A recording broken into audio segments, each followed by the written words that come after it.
Today, Kevin Chakras and I are here to discover the food and culture of the people of Banjarmasin. We're hoping to also unlock some of the secrets of their cuisine. So Kevin, Yeah. this is called Mama Itik. Mama Itik.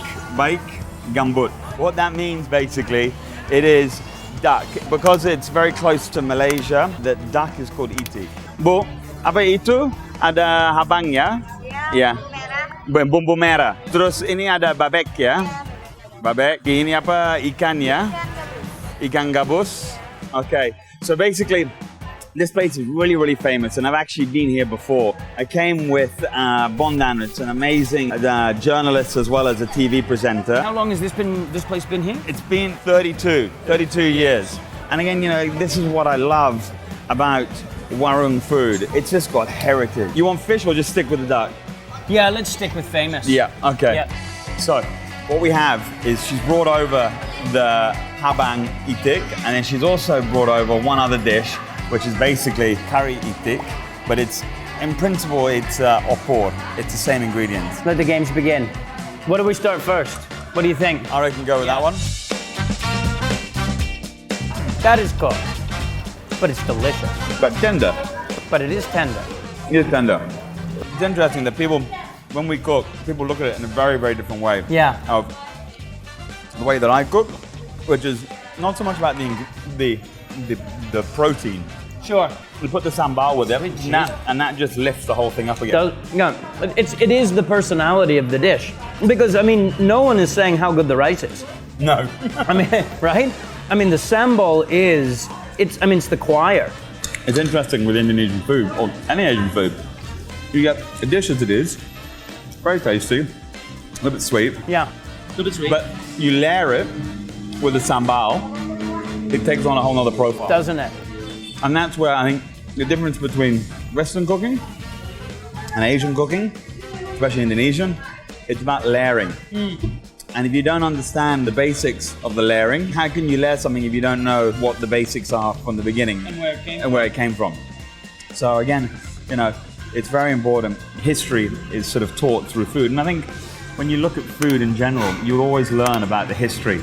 Yeah. And you'll always see where a culture has come from its cuisine. You'll never see it through people's faces. No. But you'll see it in the food. So basically, we'll finish off this, and I think we've got a couple other places to go. And we'll check out them.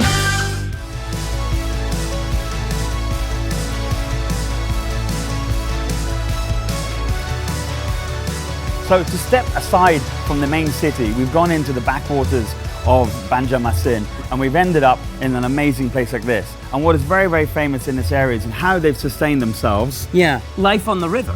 Life on the river, and here you see a perfect example of that. So these people are making little types of snacks, things like kue, crispy snacks. Nama siapa? Itu kue rokok ya.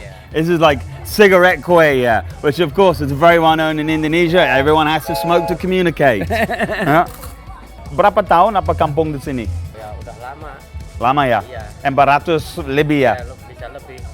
Wow. Pak, makasih ya. So what he said is that this area has been around for more than over 400 years in this kampung, and originally it would have been wood and very, very simple. Yeah, but today, obviously, the building materials and everything for these types of accommodation are whatever is cheap, whatever is available, whatever they can find. Life begins here. And you see the ibu-ibus here hanging out. Apa kabar semua? Bye! That guy there, and I was speaking to him as well, was saying that he is actually Javanese, and he moved over here and married a Banjar woman. People used to come and work in major cities like this, and they would come here with nothing, just themselves, and then they would intermarry and create their own family, which then starts communities. It's all about trading. You can see it's obviously started with the riverways being the only form of transport to get their products to sale. From there, communities were built. This place has so much history, and we're only able to get a snapshot of it. I'm looking forward to come back on my next adventure and discover more of this wonderful city.